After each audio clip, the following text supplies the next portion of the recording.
Hi, it's Emily from the Children's Literature Training Academy and Kid Lit Book Love. I'm here to both show you and then read to you the Nutcracker Ballet by Vladimir Vagin. And I know I've talked about a lot of different Nutcracker books in my Ultimate Children's Holiday Literature mini course. I have several videos, probably about 5 or 6, between 3 and 5 illustrated versions of the Nutcracker in a few different videos, including a diversity selections and some novels actually. But this is one I didn't include because honestly I couldn't find it at the time that I was doing the video, and this was one of my favorites of all time, strictly for the art and because of the way the story is twisted, I guess how the story is done. But they have this book in paperback. I have the paperback. It also is available as a hardback. Can't find it anymore on eBay. You can pick up a hardback copy, but these pictures in here are absolutely incredible. So I think the Susan Jeffers Nutcracker Ballet, which I do show in my Children's Holiday Literature class, is probably my favorite, but this is a pretty close runner-up. Is completely different. I mean, they're so different. So it's not like one, if you have one Nutcracker book, you've read or seen them all, because that's so not the case. So let me give you a look at this book. It's absolutely amazing inside. I'll do like a little flip through and then I'll do a little read to you. But it has these sort of charming Victorian scenes, of course. And I'll get to some of my favorite pages for you. I love how they bring sort of with this, I don't know how to even describe it, sort of just playful and colorful. Like they have, this artist's version of the story brings like the dolls to life size. I just love it. I think it's so much fun. And so many little intricate details in the sidebars. And there's a whole other story to this. I don't want to give it away, but I'm just doing the flip through for anybody who doesn't want to stick around for the read, so you can see it. Here's the Mouse King battle. But I'm getting to even my favorite pages. This one I love so much. It's just like such a fairy tale picture with the snowy gray. Look at all the castles in the distance. Isn't it amazing? It's so pretty. And I love how the text on each page is in the center of the picture and framed, like a frame around it, so it separates it from the picture. But you get art on the whole page from top to bottom. And isn't this is probably my other favorite page? It's so, like, I'm such a fairy tale girl. I just think it's so incredible. This castle, if you can see, like, the faces. This is in the land of the sweets. Here's some more beautiful, I love, like, look at the orange hues on this when they're sailing into the land of the sweets with the sort of the swan boat. And here we have some goodies there ready to welcome them. Here we have some of the dances. And we have, it's just so, like, I don't know, it has this really sort of unusual artistic style. I mean, I'm not any kind of an art expert, so I can't name all the art styles, but I just love the top to bottom pictures. And you know, this paperback is nice. It completely lays flat. This might top my Susan Jeffers favorite actually. So like the pinks and the greens, so beautiful. So I'm going to do a read. And you can either stick along if you want to hear the story, or you can just go and check out the book. Okay. It was Christmas Eve, a night for magic. Anything could happen. Clara and her brother Fritz waited outside the door to the parlor. Their cousins crowded around. Would they catch a glimpse of the presents or the tree? The children spilled into the parlor. The tree, full and fragrant, rose grandly before them. Sweets hung from its branches. Candles lit its boughs. Clara's cheeks flushed with excitement. She ran to greet her godfather, Herr Drosselmeyer. He was an inventor and always brought the most unusual gifts, toys unlike any the children had seen. This year, Herr Drosselmeyer arrived bearing 3 tall boxes, each wrapped in festive paper and tied with bright ribbon. He opened the first.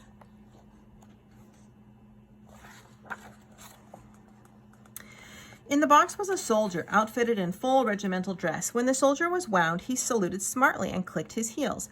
Harlequin and Columbine stepped out of the new next boxes. The two clowns tumbled into somersaults, then dove into handsprings. They topped it all with a sprightly jig.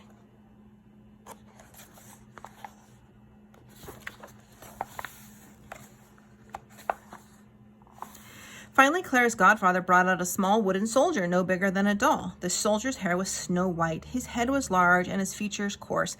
Herr Drosselmeyer placed a nut in the stranger's soldier's mouth. Crack! The soldier was a nutcracker. Herr Drosselmeyer handed Clara the nutcracker and sweet nut meat. Before Clara could taste the treat, Fritz bounded up and grabbed the nutcracker from her. He jammed a nut in his mouth. Snap! With one careless tug, Fritz broke the nutcracker's jaw. The children's father grabbed Fritz by the collar and scolded him roundly. Herr Drosselmeyer shook out a handkerchief and wrapped the poor soldier's jaw, repairing the damage as best he could.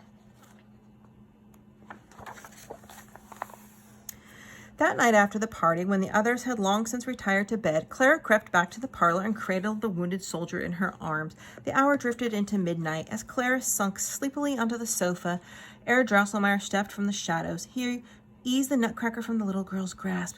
With a turn here and a twist there, he mended the soldier's jaw. Bong, the clock struck 12. Clara started. Was that Herr Drosselmeyer on top of the grandfather clock? And what was that scampering sound? Clara hid behind the safety of the sofa.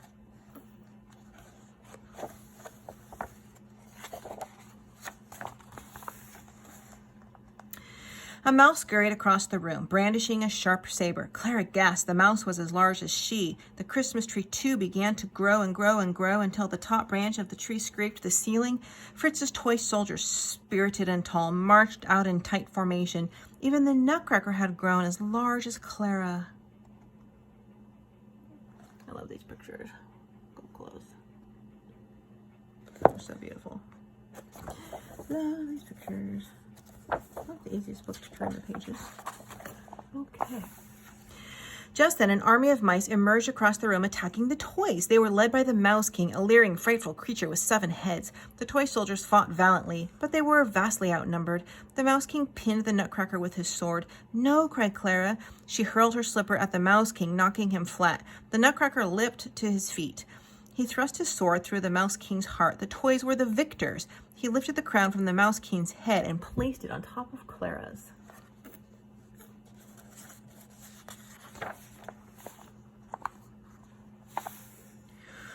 As the nutcracker crowned Clara, the walls of the parlor dissolved into the night. Clara found herself standing at the foot of a snow-swept hill. White stars glistened in the blue-black sky. Snowflakes fell as softly as blossoms. Before Clara's eyes, the nutcracker shed his awkward wooden figure and turned into a handsome prince. He tossed back his cape and bowed deeply before her. Clara glanced down. She was now dressed in a gown of rich brocade, the gown of a princess. Was this a dream or enchantment? The prince took Clara by the hand. He led her to the edge of the ice-bright shore.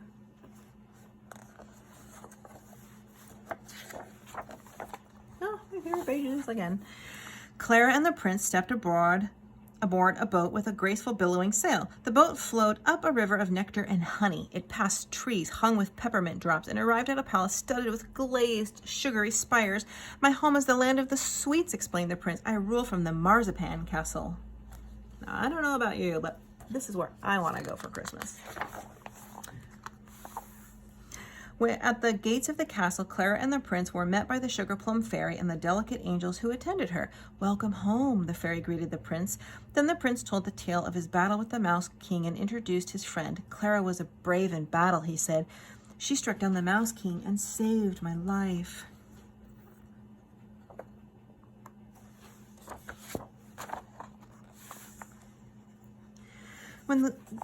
With great ceremony, Clara and the prince were led to the banquet hall, where they took their places at a grand throne set with trays of sweets.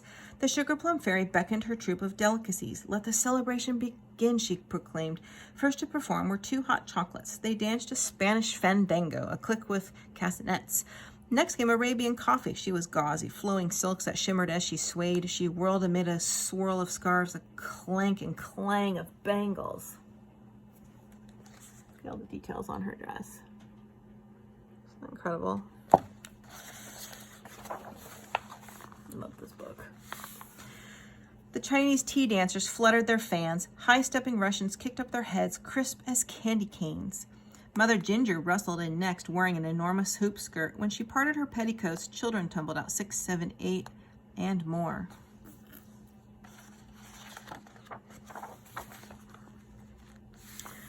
Then came the flowers, ablaze with color. Their petals were sugared in bright garden hues, orchid pink and marigold yellow, poppy red and wisteria blue. The flowers were touched by a drop of dew. As each was watered, it sprang to its toes and joined the others. Together they danced the waltz of the flowers. Oh, I love this. All the little girls in their really super pretty dresses. I feel like this book just brings you right back into the magic of your imagination during childhood. Like, it makes you want to be there, you know what I mean?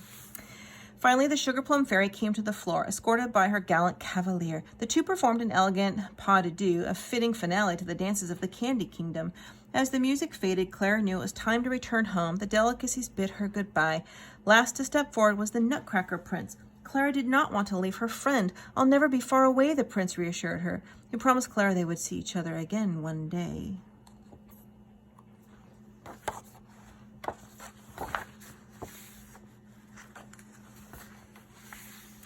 On Christmas morning, Clara awoke snug and warm in her own bed. She recalled the adventures of the night before, the battle with the Mouse King and the journey to the land of the sweets. Through it all, she had the company of her prince. Clara hugged the Nutcracker to her. She wanted no other present, for Clara now knew a secret of Christmas, that magic is the best present of all. Okay, everybody, I hope you enjoyed this book, The Beautiful Nutcracker Ballet by Vladimir Vagin. I hope you can find a copy.